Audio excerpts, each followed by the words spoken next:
Magandang araw sa atin mga kawinding. So meron tayong gagawin ngayon na isang LED TV Pinsonic. So model nito ay 32 LED television Pinsonic brand. So ito ay smart mga kawinding. So complain nitong mayari mga kawinding. So dito mayari o nakabantay. So saksak natin mga kawinding. So nakabantay yung ating mayari. So complain nito walang tao. May power pero walang tao.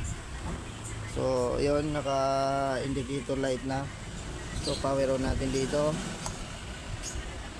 So, yun, nagkulay green na siya. So, tingnan natin. So, ayan, mga kawinding, wala. Kulay blue lang. Hawakan mo. Ayan. So, may backlight siya, mga kawinding. Okay yung kanyang backlight.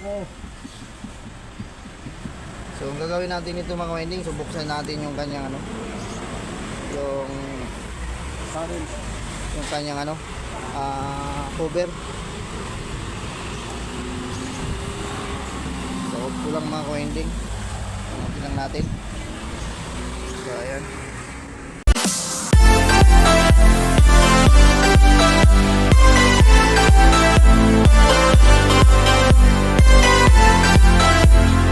mga kawinding, so nabuksan na natin yung kanyang likuran. So ito yung kanyang board, saka yung ginamit niyang top board. So ito, so pura likabok.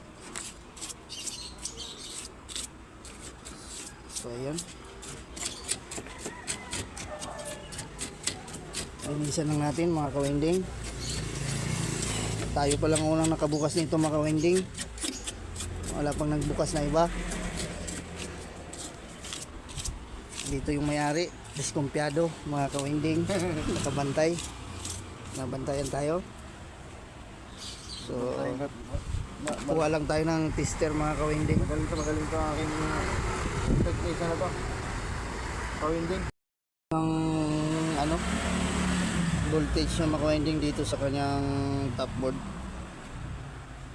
So saksak ko lang mga kawinding. So yeah. Power on ko lang mga winding. So abangan natin kung meron tayong makuha ng BGH dito. So ayan, ito yung BGH. So walang BGH mga winding. 87 lang, pero umiraw na yung kanyang backlight, yung BJL nya. Tapos yung 12 volts, so meron tayong 12 volts. So, okay, pasok yung ating supply. So, yung kanyang BCC, meron tayong 3.3 yung EBDD natin. So may nibididi natin dito. Sige, kita.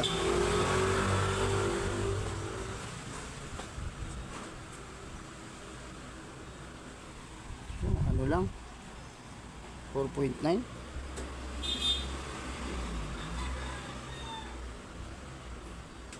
So wala talaga. So yung 1.8, hanapin natin kung present. So yun, mayroong maka-winding. So ito yung kanyang EBDD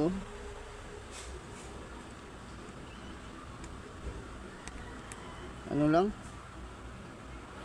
4.9. So ito yung kanyang mga clock signal dito mga kawinding. So ito. So subukan natin i-cut yan mga kawinding kung alin dyan sa dalawa ang may sira, ang left and right. So mag-upisa muna tayo mga kawinding. So dito sa right side muna tayo mag-cutting mga kawinding. So mga kawinding ay nakaskas ko na ito. Dito yung kanyang clock signal. So kinat ko muna yung kanyang mga kawinding, yung kanyang CKB2. So checkin lang natin kung meron na ba tayong makuha ng BGH dito. So ito mga ka-ending, so kinat ko muna yung BGH niya, yung BGH, yung CKB2 niya. Atin na lang natin kung magkaroon siya ng ano, supply dito sa kanyang bone. So yan, plug in na natin yan mga ka-ending. So ayan, power on natin mga ka-ending. Tester natin, reader natin, di pa naka-on. So lagay natin sa DC. So power on ko lang mga ka-ending dito. So yun, nag-green na siya, umilaw na rin yung backlight. So checkin natin mga ka-winding yung kanyang BGH. Kung meron na ba yung oil bone. So ayan mga ka-winding, so meron na tayong 30 volts. So yung BGL niya dito. Ayan na yan. Ayun ang matis. Ay dito ito.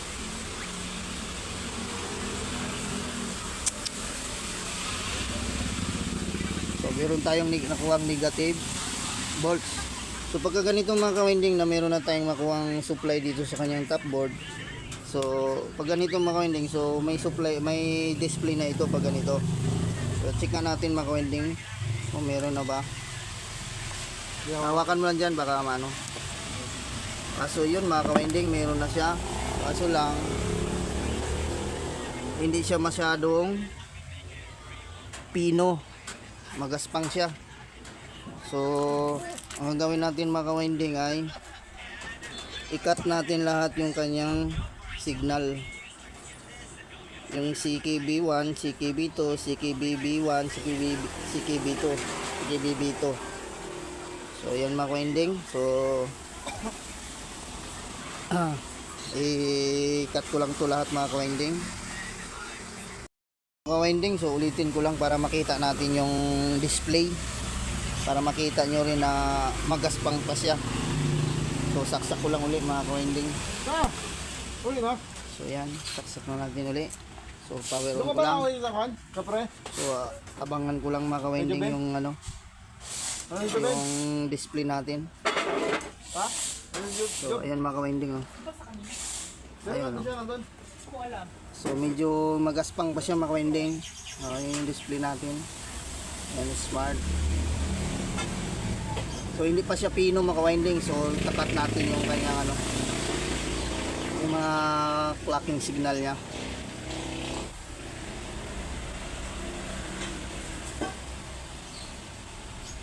So ayan, tayo lang natin. So magra-raster na ito mga ka-winding. So ayan. So papinuhin na lang natin ito mga ka-winding. Ito mga ka-winding, so naibalik na natin yung kanyang ano, cover. So titesting na po natin ito mga ka-winding. Ready po testing na tayo. So itong kanyang Pinsonic. So power on lang natin. So ayan.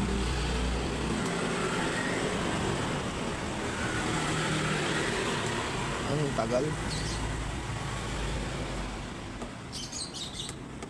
Sana. Ayun. Ayun. Abangan lang natin. So ayan mga ka-winding. Pinsonic. So ito is smart. So, ayan.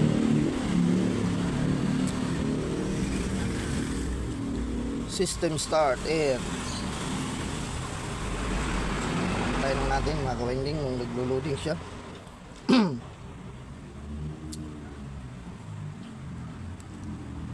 So yun, naka-EB yung signal, mababa yung signal. Tulipat natin ang channel.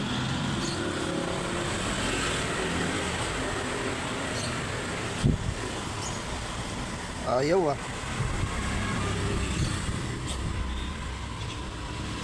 ayaw na ng TV Plus natin. Ayaw lumipat. Walang remote.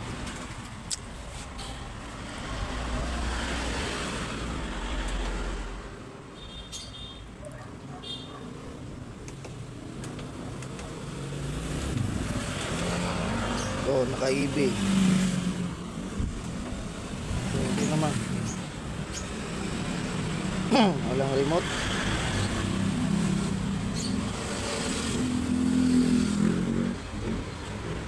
ng signal.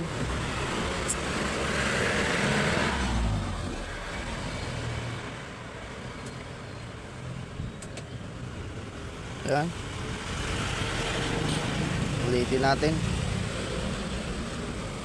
So okay na ito mga ka-winding. Baka ganito okay na to. Signal na lang ang kulang.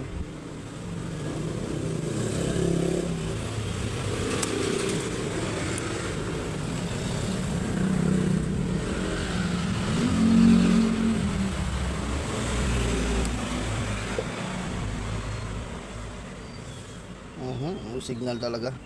So wait lang mga ka-winding ha. So yung mga ka-winding, power natin. So inayos ko lang yung ano, yung kanyang mga cord. Maluwag, mga maluwag. So, natin, ulitin natin.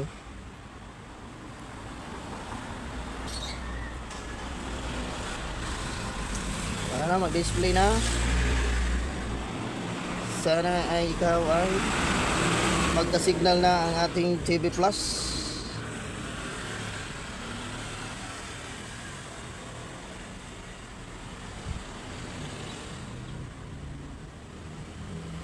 Tayo lang natin.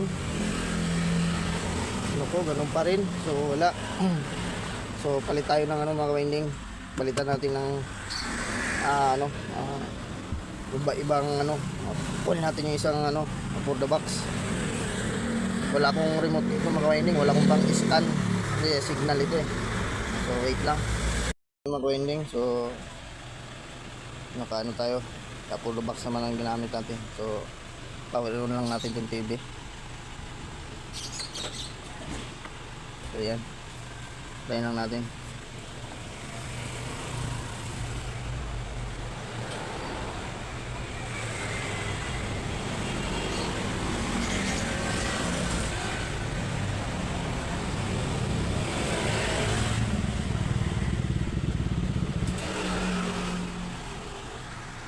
So ayan mga ka-winding. Lipat na natin channel. Lipat natin.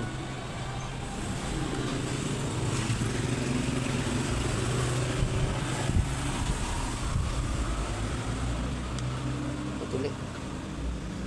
Searching.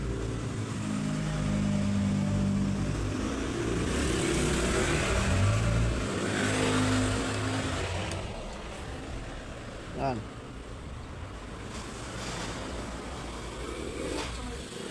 Ang tagal. Ang tagal naman. So yan mga ka-winding. Ano siya, sao-sao. Wala naman. Wala naman yung power ng ating Buddha box.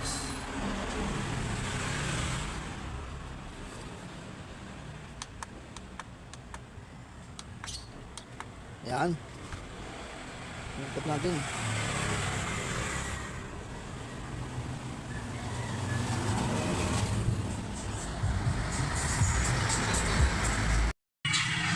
So, yan mga ka-winding. So, okay na. So, napag-aaral natin. So, yung signal lang ang problema. So, okay na to mga ka-winding. So, yan. Kung bago lang kayo sa akin channel mga ka-winding, so please subscribe at pindot ang notification bell para bilid kayo kung may bago tayong video. So, God bless all sa ating mga ka-winding. So, bye-bye na po.